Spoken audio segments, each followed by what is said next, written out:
C'est donc un écrivain, un homme de lettres, un intellectuel engagé, qui a été arrêté et incarcéré parce qu'il a écrit et parlé en homme libre, parce qu'il a exercé sa liberté d'opinion, sa liberté d'expression, sa liberté de création.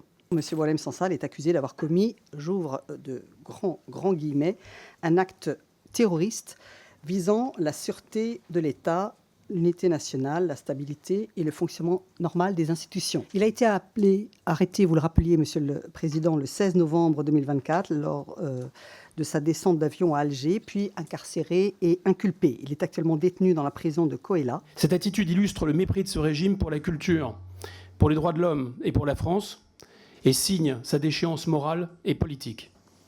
C'est ce même régime qui refuse de reprendre ses ressortissants expulsés et qui, à 14 reprises, a refusé de rapatrier le criminel qui a ensanglanté Mulhouse.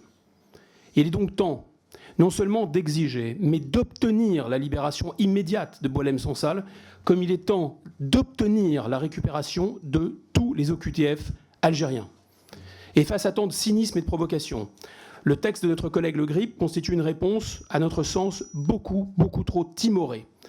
Il est temps de suspendre ce qui reste de notre aide au développement, de prononcer les sanctions économiques, de restreindre les visas et les déplacements diplomatiques, de fermer des consulats si nécessaire, de rappeler notre ambassadeur si besoin. Boualem Sansal doit être libéré. Cependant, la résolution que nous examinons aujourd'hui va bien au-delà. Elle nous engagerait dans une folle surenchère. Rhétorique martiale, posture d'ingérence empreinte de paternalisme néocolonial, menace sur les liens de coopération qui unissent les pays de l'Union européenne avec l'Algérie.